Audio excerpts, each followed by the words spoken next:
Hi, this is Guy Wallace. I started in learning and development way back in 1979, and I semi-retired in 2023. But my current mission as a semi-retired L&D professional is to help enterprise learning and development organizations become more performance-based. Welcome to my podcast. Back in the day, Alison Rossette's book with Jeanette Gontier-Downs, A Handbook of Job Aids from 1991, showed many examples of job aids and their various types. In her 1991 book, Gloria Geary called them EPSS, Electronic Performance Support Systems, which was the name of her book. They typically were embedded in various software tools. But Gloria Geary or Alison Rosette weren't the first to champion what's nowadays known better as performance support.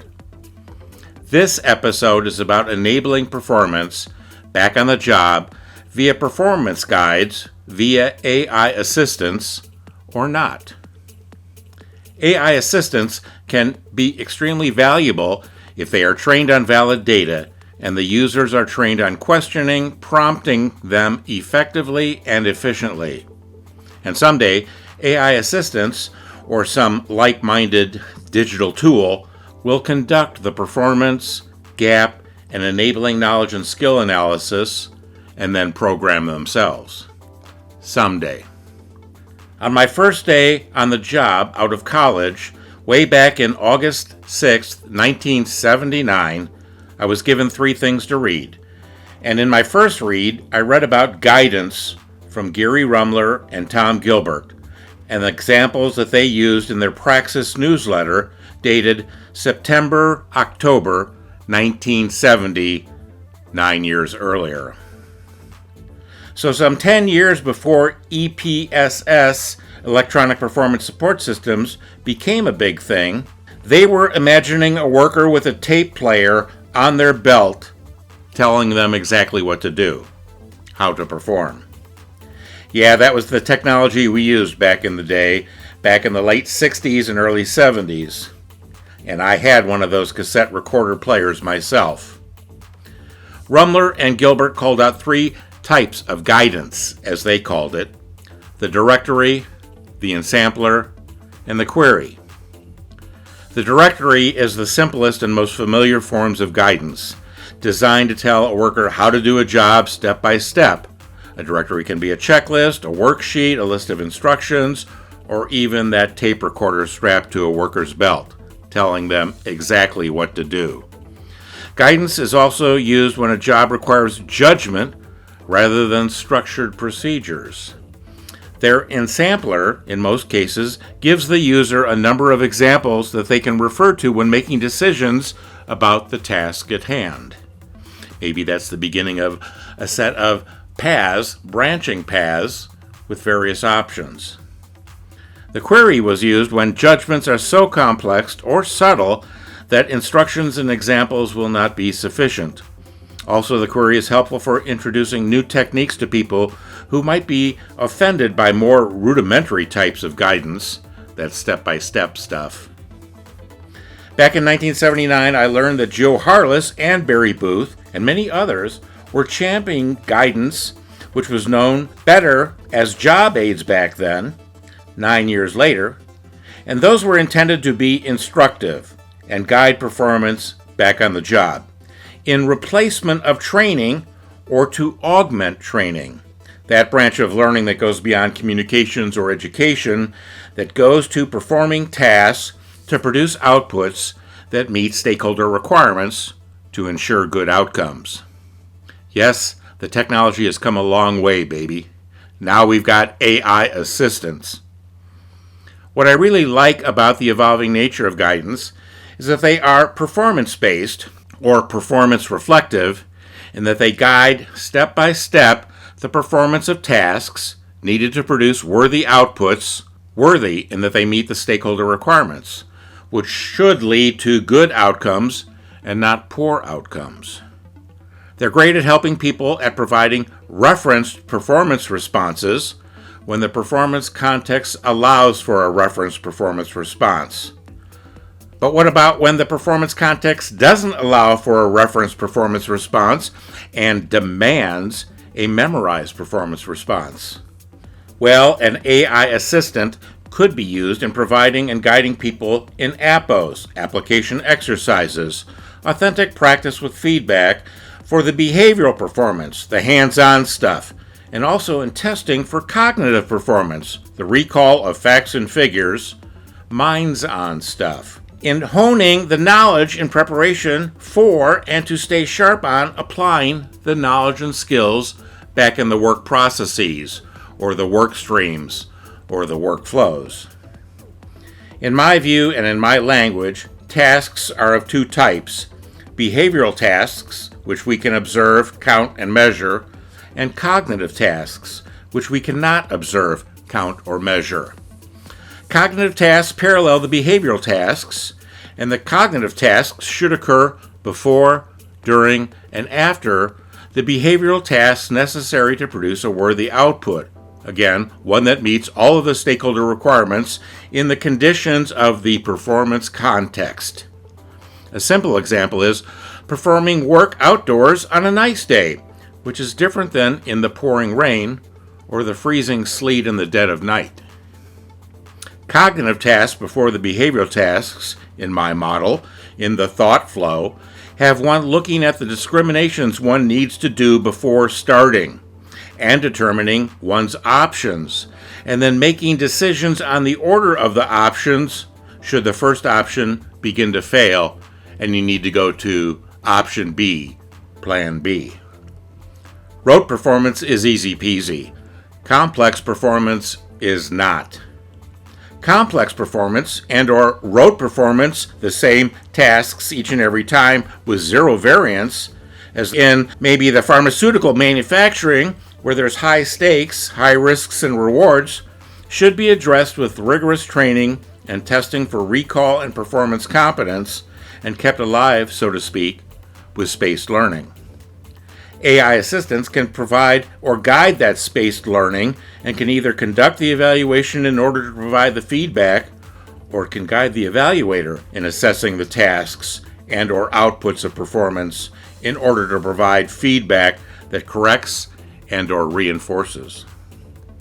An article by Tom Gilbert and his wife Marilyn Gilbert, a performance-focused consultant in her own right and the author or editor of most of Tom's work, focused on Alabama's football coaching legend Bear Bryant. The article was titled "The Science of Winning" from Training Magazine in August of 1988 and dispelled, after observation, that Paul Bear Bryant, head coach, the answers to the inquiring minds and questions of sports reporters was not to give enthusiastic, rah-rah-rah kind of coaching.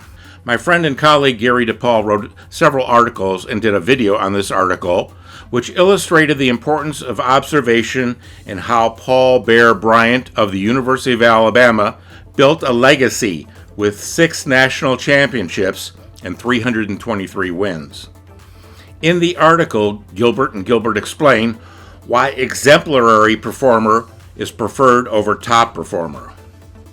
We have demonstrated that exemplary performers differ very little from average ones, but the differences are enormously valuable. And at the risk of sounding pretentious, we say exemplary performers rather than top performers for a good reason. People may be in the tops because they cheat, they work 80 hours a week, they butter up the boss, or they happen to be geniuses. They obviously are not good exemplars for the rest of us. In the article, Gilbert and Gilbert explain that Bryant used observation-based training. Bryant relied heavily on using cameras to capture and distill player movement data. He used film for different purposes. One purpose was to show players what exemplary players who played the same position did when they were playing. Whether you like Alabama football or not, this is a powerful article that gives readers insight into Gilbert and Gilbert's approaches to performance-based training.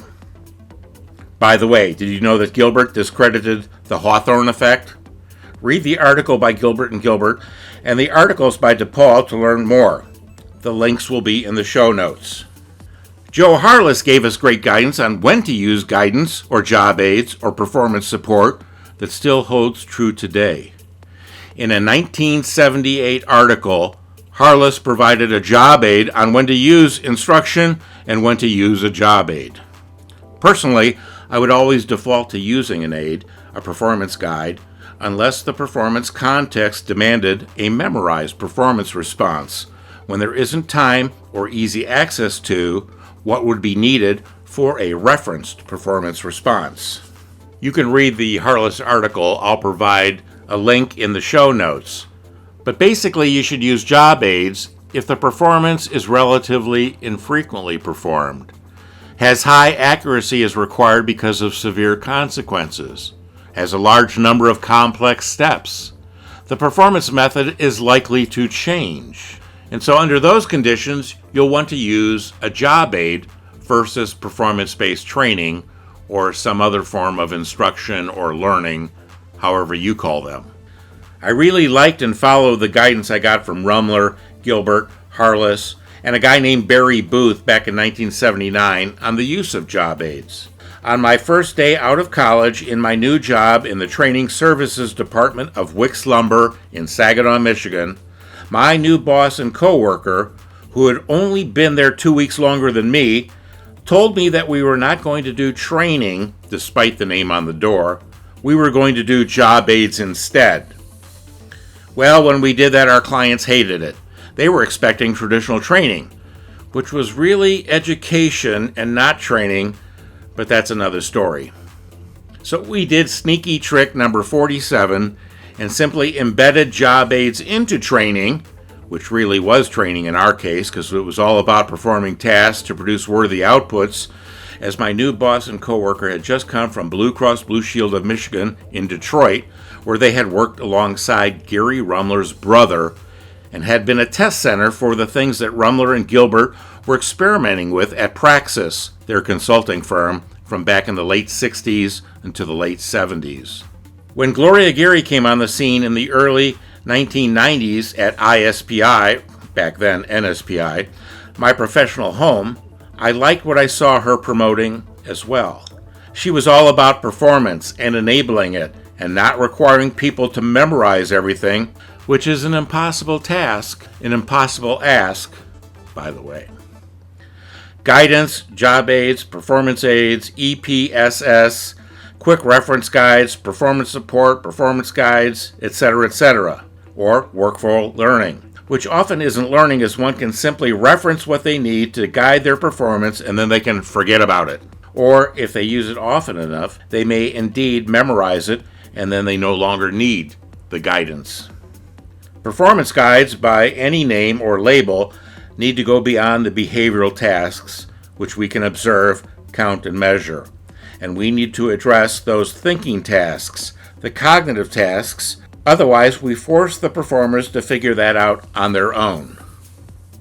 In performance with low or medium risks, that might be okay. But in high-stakes performance, with high risks and or high rewards, that's not likely to be okay. Both the cognitive tasks that are needed before, during, and after the behavioral tasks, and those behavioral tasks need to be covered. And variances in the performance context and in the performance response needs to be taken into consideration, and discriminations made, determination of options made, and decisions made as to the order of the options that should be taken should that first option prove to be problematic. That kind of thing happens in dynamic situations, dynamic performance contexts. People need to be prepared for that. Hey, have some empathy, will ya? I covered my thinking in great depth in my 2022 book, Push-Pull Performance Enablement and Guidance Systems, which can and should be enabled via digital technology, where AI assistants can play a huge role, and whatever is next after their time has come and gone, and they've reached their expiration date. The one thing that's really changed in all of my time in L&D, going back to 1979, is that the technology that we use to develop our instructional content, administer it, and deploy it will surely change. It will evolve continuously or discontinuously. I hope that this has been helpful and will guide your cognitive tasks as you approach your behavioral tasks in using the latest technology to develop, administrate, and deploy performance-based instruction via performance guides and/or learning experiences. Remember, it's not all about learning. It's all about performance, even in a learning organization. And also remember, adopt what you can and adapt or reject the rest. Cheers.